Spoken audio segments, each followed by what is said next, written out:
When you see Avon now, you'll say Avon, wow. Avon was the queen of cosmetics until scandals, lawsuits, and bankruptcy knocked her crown askew. Hold on to your lipstick. This is a story with enough twists to fill a beauty boutique. The scandal that started the cracks. I sell Avon. It's your way of feeling like you should. And I want you to look terrific. Back in the early 2000s, Avon had its sights set on China. Big market, big potential, and one big problem: getting the right licenses to sell door to door. Instead of playing the long game, Avon's execs tried to take a shortcut. That shortcut involved gift bags stuffed with designer goods, luxury hotel stays, spa visits, and all kinds of over-the-top hospitality. Not for customers, but for Chinese government officials. It wasn't long before the feds took notice. Avon launched an internal investigation around 2008, and what they found was messy. By 2014, Avon China pleaded guilty to violating the Foreign Corrupt Practices Act, and Avon as a whole was slapped with a combined $135 million in fines. The gifts totaled more than $8 million and included everything from fancy handbags to European vacations. That sound you hear? It's the bottom dropping out of Wall Street's confidence. Shareholders weren't amused. The brand that had been a pillar of American beauty for over a century was suddenly on the defensive. Customers were confused, stock prices dipped, and Avon found itself scrambling to save face. Talc troubles and the bankruptcy bombshell. You've got that confidence, you've got that style, you've got that winning look. But that was just the beginning. Around the same time, another storm was building. Women began coming forward with claims that Avon's talc-based powders had caused ovarian cancer and mesothelioma. The reason? Asbestos contamination. Now, back in the day, talcum powder was about as controversial as bubble bath. Everyone used it. Moms kept it in the nursery, teens sprinkled it in their shoes, and Avon sold it by the truckload. Nobody thought twice until they did. By the early 2020s, the lawsuits were piling up. Juries awarded massive sums to plaintiffs. One woman was granted $50 million. Another verdict came in at $24 million. Avon denied wrongdoing, but the damage was done. In August 2024, Avon Products Inc., the international arm of the company, filed for Chapter 11 bankruptcy. The goal? Handle nearly 400 lawsuits and more than $1 billion in legal liabilities. Avon wasn't shutting down, but it was waving a very expensive white flag. Wait, isn't Avon still around? Yes, but here's where it gets twisty. Back in 2016, Avon sold off its North American business to a private equity firm called Cerberus Capital. That division, which included the US, Canada, and Puerto Rico, was later sold again, this time to LG Household and Healthcare. Today it operates as the Avon Company. So when we talk about Avon going bankrupt, we're not talking about the part that still sells makeup door-to-door in the States. That's the Avon Company, and it's totally separate. Avon Products Inc., the one that filed for bankruptcy in 2024, handles international sales and licensing. It's a legal and logistical mess, and most customers have no idea they're buying from a different Avon altogether. Avon in the 1970s, the glory days. I sell Avon. I sell Avon. And I want you to look terrific.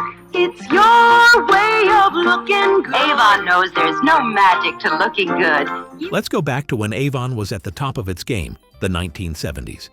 If you were a teen girl back then, chances are you either bought from an Avon lady or were one. Avon wasn't just a cosmetics brand, it was a lifestyle. Remember those tiny lipstick samples? The bubble bath in the fancy bottles shaped like chess pieces? The creamy skin. So soft lotion with its powdery scent that doubled as mosquito repellent? That catalog was more than a shopping guide. It was your gateway to glamour. And let's not forget the Avon lady herself. She wasn't a pushy sales rep. She was your mom's best friend, your neighbor, or your aunt.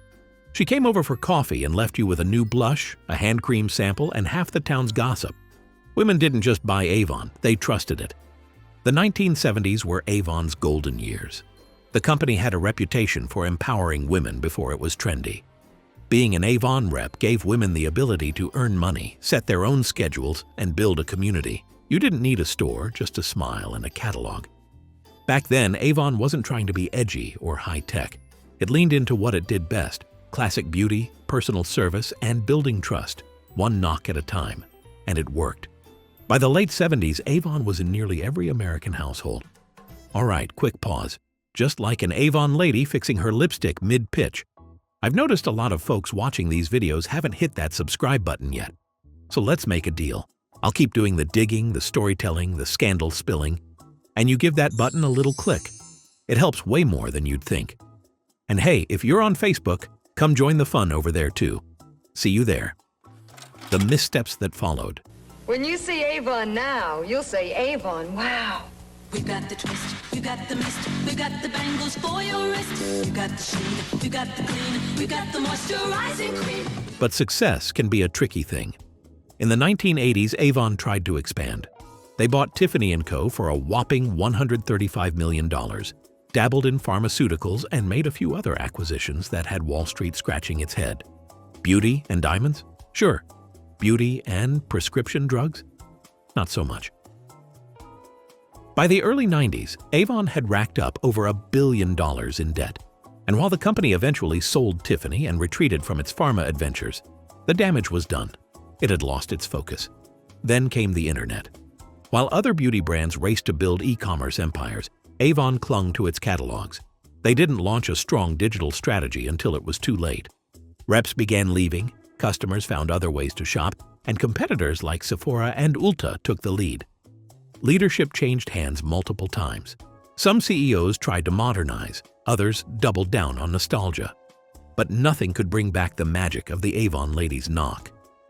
The world had moved on, and Avon was playing catch-up with a broken heel. Where things stand today. Presenting Timeless, Avon's new ultra-lasting fragrance. Timeless serenades you with fragrance. Today, Avon is two companies with the same name and very different stories. In the US, the Avon company is still selling makeup, fragrances, and skincare. It's owned by LG and operates independently of the bankrupt Avon Products Inc. That means your local rep, your catalog, and your favorite bubble bath are safe. For now. Internationally, Avon Products Inc. is deep in restructuring. Its parent company, Natra & Company, is trying to clean up the mess and possibly reabsorb pieces of the business. Meanwhile, the bankruptcy court is sorting out who gets paid and what's left of the brand. Avon's legacy. Even with all the legal battles and brand confusion, Avon's legacy still shines. For decades, it gave women an opportunity to work for themselves, build communities, and feel beautiful doing it. It supported breast cancer awareness before most companies even acknowledged the cause. It made self-care feel accessible, personal, and fun.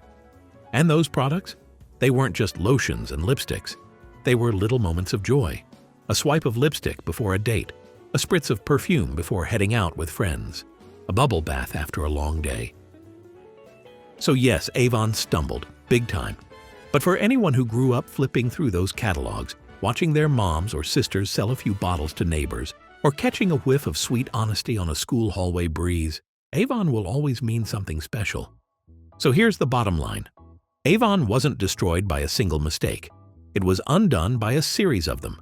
Slick bribes in China, deadly talc lawsuits, debt-fueled acquisitions, and the inability to pivot fast enough in a digital world. But while Avon Products Inc. is locked in legal restructuring, the Avon Company in North America is still calling your door, just from a new household. If you remember your first Avon purchase, whether it was Mood Lipstick or Skin So Soft, drop it in the comments below. Let's celebrate those moments. And hey, if you want more deep dives into brands that shaped our youth and the scandals behind them, don't forget to hit that subscribe button.